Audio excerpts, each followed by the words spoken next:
So Raw before WrestleMania 41, broadly speaking, it was okay. It just didn't really feel like a Raw before WrestleMania, even the final Raw before WrestleMania. The final segment was the best segment. The Jay Gunther track gets no real update, nothing new there. The women's triple threat match for the Women's World Championship gets no further drama. We do get a video of Io Sky, Rhea Ripley, and Bianca, but that's about it. We also get some Intercontinental Championship momentum, however, in regards to the Fatal 4-Way at WrestleMania, which we'll be seeing, where Braun Breaker will be taking on Penta, Finn, and Dom.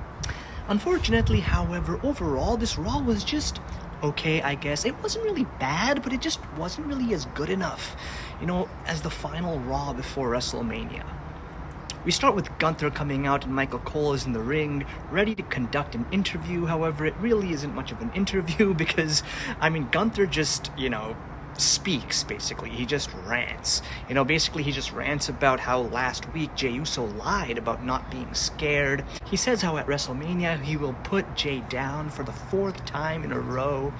Basically, we just get a Gunther rant. Later on during the night, we get Jey Uso coming out with his usual sing-along, for like 15 minutes. Jey and Gunther have no face-to-face interaction on Monday, and that in a way makes it a bit unpredictable as to who is going to win, because usually what we have is the person who's lying down, the Raw or SmackDown before WrestleMania is the one who ends up winning usually at a PLE, but we didn't see that. We didn't really get any face-to-face interaction, so that kind of makes things unpredictable. I do, however, feel that Jey Uso will beat Gunther. I don't know if that's what I want, but I feel that's what the WWE is going to be doing. I would love to see Gunther hold the title for longer, but I don't know. I also like Jey Uso, so I'm in a bit of a situation here. Not as, an in-ring performer, because I know Jey Uso is a bit limited when it comes to that, but just his charisma, and I feel he would be an interesting babyface, although we have a babyface in Cody Rhodes, unless, of course, John Cena wins, so I think it really depends on the totality and what the WWE is thinking of doing. We get Liv versus Bayley. This was a great match. It was a fun match. We got a couple commercial breaks in between. That's fine, Raquel and Lyra get involved from the outside. Ultimately, Bayley wins the match. I think this means Liv and Raquel will probably retain the tag team titles at WrestleMania, as I think they should. We get Rey Mysterio with LWO versus Julius Creed, which was one hell of a match. So 2 good matches on this show so far. Julius Creed got the chance to really shine in a singles match, kind of like how on SmackDown we had Humberto shine in his singles match. Anyways, obviously American-made, including Chad Gable, get involved in the match. The referee demands them to leave the ringside. However, later on in the match, we get El Grande Americano involved. Ultimately, Rey Mysterio wins this pretty awesome match against Julius Creed. El Grande Americano, however, continues attacking Rey Mysterio. I'm pretty certain, this is Chad Gable, and I think everyone knows that, but, if you try to actually see the face through the mask, sometimes it doesn't look like Chad Gable, so I don't really know, but I'm pretty certain it is Chad Gable. Anyways, as we know, it's Rey Mysterio versus El Grande Americano at WrestleMania.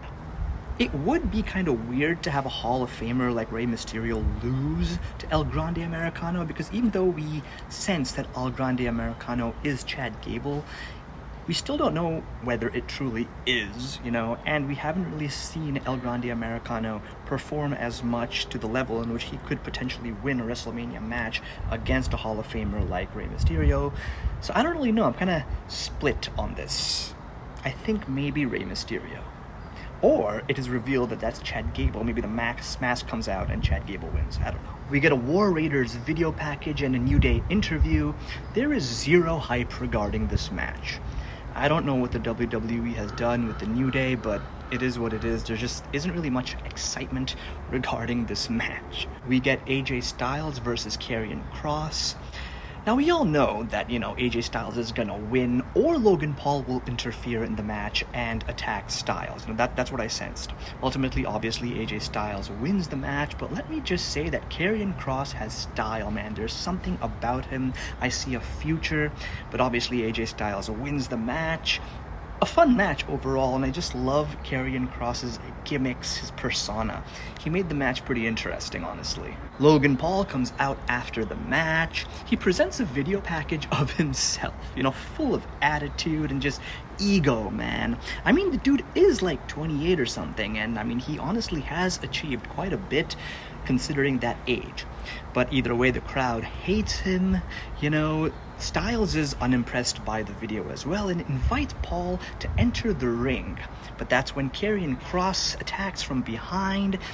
And, at first AJ Styles is good at handling, Karrion Kross and Logan Paul, but obviously the numbers game just takes advantage. Logan Paul hits him with a punch and then hits a pulverizer.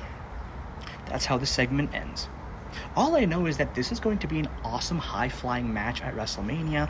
Looking forward to it. There isn't much story, but that's okay, man. I'm willing to ignore this. AJ Styles versus Logan Paul. It's just going to be a banger of a match at WrestleMania. It can surprise all of us, or maybe not, because we're all expecting it to be a fun, exciting match. No story required here. We have a couple of backstage segments. We see Paul Heyman. Then it's Yeet time. I already spoke about this, but basically Jey Uso comes out.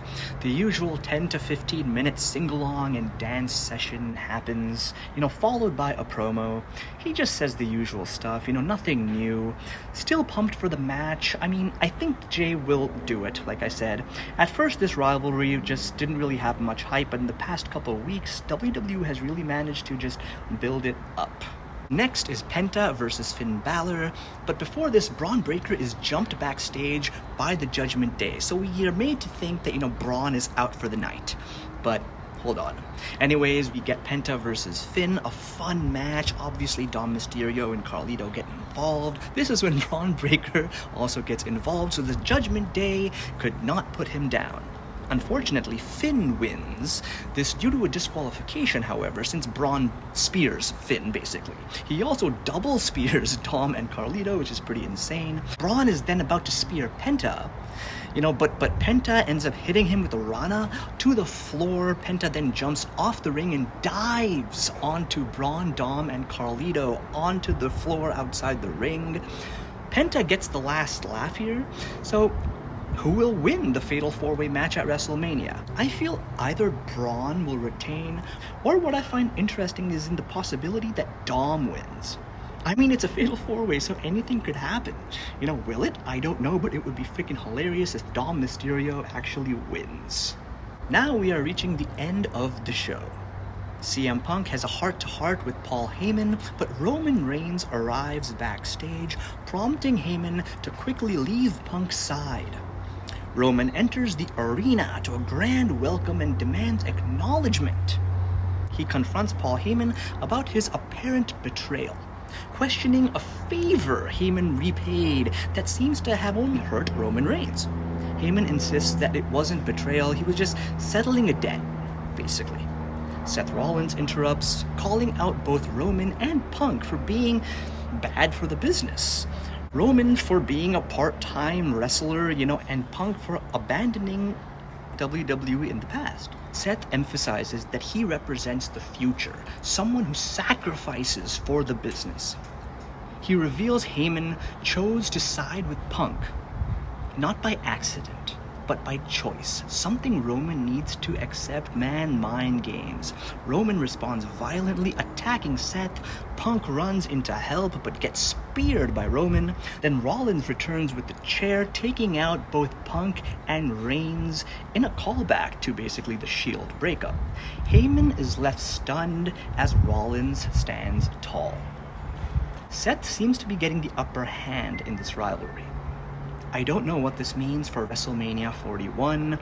This is definitely interesting due to the whole Heyman scenario and the history between all these three superstars.